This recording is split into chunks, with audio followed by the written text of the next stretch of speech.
السلام علیکم۔ آج کی نئی ویڈیو میں ہم آپ کو خوش آمدید کہتے ہیں۔ کیسے ہیں آپ سب؟ امید ہے خیریت سے ہوں گے جی۔ اردو سوالات کے حوالے سے یہ اردو کے کچھ سوالات ہیں جو اردو الف سے اور بے سے لیے گئے ہیں۔ یہ کسی بھی آبجیکٹیو MCQs ایگزامس کے لیے بہت اہم ہے۔ اچھا جی، سوال ہے پروین شاکر کے اس شعر میں کون سی صنف پائی جاتی ہے؟ یعنی یہ ہے کہ وہ جھوٹ بولے گا اور لاجواب کر دے گا۔ اس کا پہلا مصرع ہے کہ میں سچ بولوں گی اور ہار جاؤں گی، وہ جھوٹ بولے گا اور لاجواب کر دے گا۔ اس میں صنعت لف و نشر استعمال ہوئی ہے۔ لف و نشر یعنی بولے گا اور بولے گا، یعنی میں سچ بولوں گی، اس کی جو تکرار ہے یہ صنعت لف و نشر ہے۔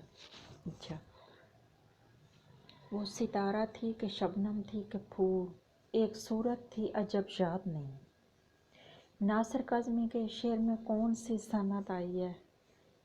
اس میں استعارہ ہے، کیونکہ اس میں شبنم اور پھول کا ذکر ہے، اس لیے استعارہ ہو گیا۔ اس بات سے، ان چیزوں سے، یہ جو لوازمات ہوتے ہیں شاعری کے، یا جس چیز پر یا جس ٹاپک پر شعر مبنی ہوتا ہے، اس حوالے سے اگر دیکھا جائے تو یہ چیزیں اس میں گرامر کی پائی جاتی ہیں۔ استعارہ ہے اس میں۔ سراپا رہن عشق و ناگزیر الفت ہستی، عبادت برق کی کرتا ہوں اور افسوس حاصل کا۔ یہ شعر مرزا غالب کا ہے، مگر صنعت کے لحاظ سے کیا ہے؟ رپورتاز ہے۔ یہ بھی ایک صنف ہے۔ اچھا، نیکی کا تھانے جا کس کی تصنیف ہے؟ ابراہیم جالیس کی ہے۔ اچھا جی، بلبل کے کاروبار پہ ہیں خندہ ہے گل، کہتے ہیں جس کو عشق خلل ہے دماغ کا۔ مرزا غالب کا یہ شعر ہے۔ مرزا غالب کے شعر ایسے ہی ہیں، وہ دور سے ہی پڑھنے سے ہی پہچانے جاتے ہیں کہ اس میں بلبل کا اور عشق کا اور اس طرح کے الفاظ کی تکرار ہے۔